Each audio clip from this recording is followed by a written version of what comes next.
What's up, political vigilantes? You're all out there helping make Gotham great. Like Tim Stack, Patreon supporter who's been with this show from day one. Tim, also a podcast fan, goes to LA Podfest. Thank you for supporting the show.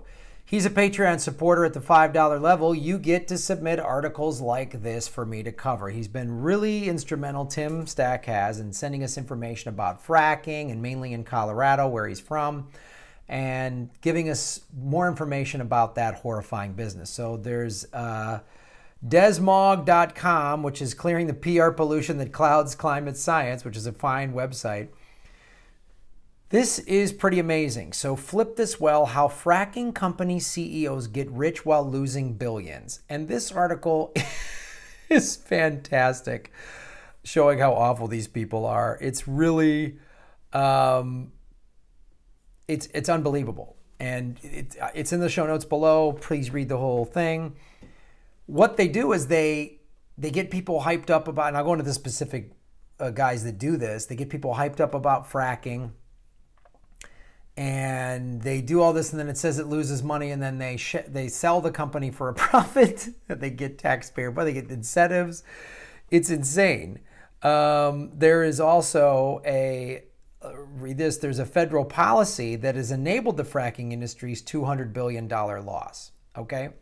So first I want to read this before what this policy is, and then I'll go into the specifics of how they do this. So there's an acronym called ZIRP. It stands for Zero Interest Rate Policy, and it's the policy that unintentionally created the American fracking bubble, just one of its many consequences.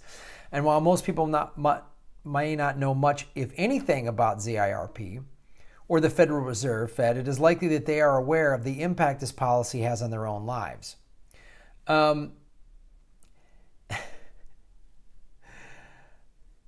Have you noticed how you don't make any interest on the money you have and you're checking your savings account for almost 10 years? You can thank the Fed and this ZIRP for that. One of the results of the Fed's zero interest rate policy is that the average American saver ends up with close to zero interest on their money in the bank. This is one of the reasons that ZIRP is often described as a wealth transfer from American savers to debtors. That was the thing. You save some money, you put it in the bank, get a decent interest rate. All right, take 10 grand, 20 grand, turn it into 15, 20, you know what I mean? Oh, good. Now it's like nothing. You get pennies. Pennies. Because the shale industry is deeply in debt, these companies directly benefit from this arrangement.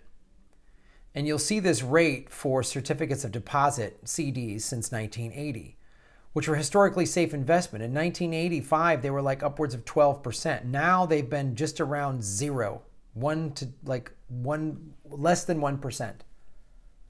That used to be a safe bet, right? Put your money in a CD. I had a financial people tell me that all the time. Just put your money in a CD. It's good. Even like, oh, you're going to owe $5 grand in taxes come next April or whatever. Put it in a CD. You make a couple $100. Now it's useless. You put it $5 grand in a CD. You'll make 9 cents. Since 2010, if you put your money in a CD, you would not even be keeping up with inflation due to the low interest rate. That isn't supposed to be how it works, right? The ZIRP has been devastating to retirees and other savers who would like to earn some interest on their money in the bank. It did manage to effectively reinflate the housing bubble. Oh, we're set for another housing crash. Because even though you couldn't earn interest on your savings over the last decade, mortgage rates have been historically low. These low rates have kept people buying homes and refinancing. See why they do that? Money's cheap. I mean, the interest rates for savings aren't great, but you can get a loan, refinance, get the addition to your house, get a cheap car, boom, boom, boom, boom, boom. That's why all these bubbles are back, right? There are two main ways that ZIRP has fueled the shale industry. One is that unlike the rest of us not making money on our savings, big companies and investors have been able to borrow large amounts of money at low rates. That's why the rates are so low. It's not for you and I. I mean, it is partially to keep us in debt, but it's for these massive companies that have billions of dollars in profit that claim they're losing money and they need loans. Big companies and investors have been able to borrow large amounts of money at very low rates. This is commonly referred to as free money during the ZIRP era because if you are paying little to no interest on a loan, it is effectively free. How much free money are we talking about? Somewhere between $600 billion in 2006 to $1.6 trillion in 2014. And it has largely increased the amount of money to be borrowed. The credit has been available to the energy sector. Oil. Gee, are solar panel companies and wind turbine, those companies getting these low interest rate loans? No? Just the oil guys. Weird. Only the shale industry is getting this. The second way that ZIRP has funded the shale revolution is via the junk bond market. Junk bonds are bonds issued by companies with help from investment banks that get their cut.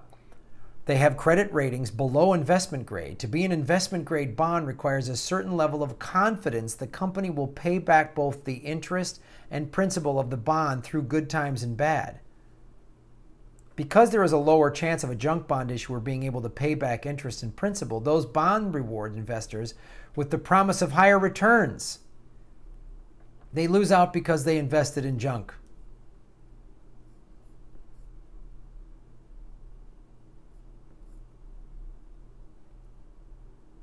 ZIRP is slowly ending because the Fed keeps raising rates, and they said they're going to raise rates through 2019. But here's how the shale companies do it.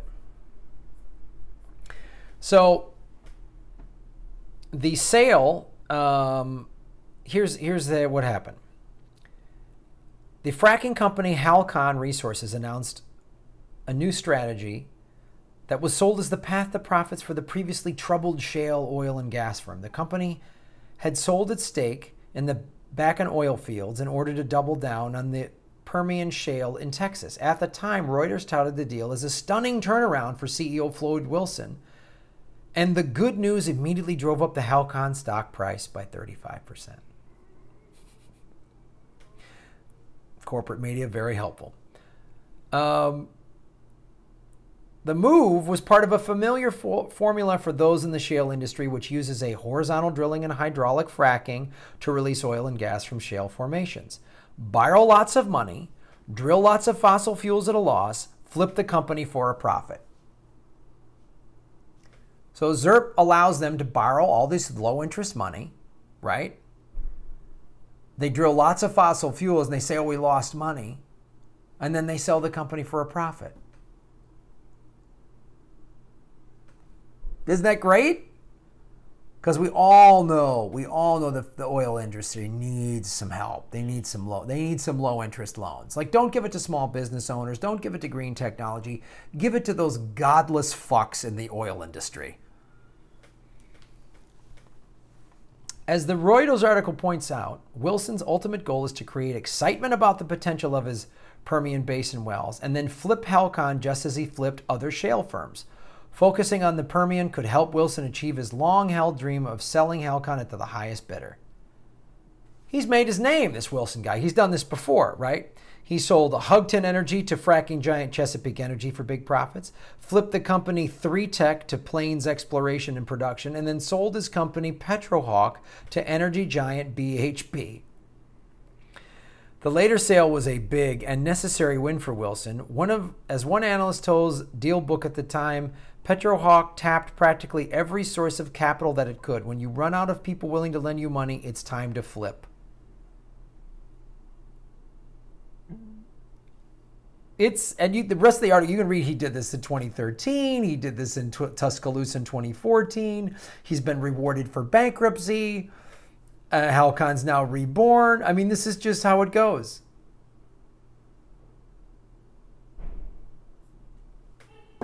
And then he's bailed out. There's nothing.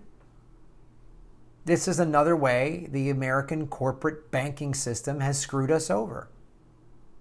Who else is involved in this? Oh, Goldman Sachs has a hand in this, by the way. Goldman Sachs helps finance this. Goldman Sachs helps finance. I did a video on Goldman Sachs finances medical companies that have said it's bad business to find cures. That's why Goldman Sachs is evil. That's why I would never in a million years vote for any candidate that gets paid $200,000 a pop to give speeches. So no, that didn't make me hate women. That's why I didn't vote for Hillary Clinton, because she gets paid by Goldman Sachs. She is part of the problem. Goldman Sachs was in Obama's cabinet. It was in Bush's cabinet. It was in Bill Clinton's cabinet. It was in old man Bush's cabinet. It was in Reagan's fucking cabinet.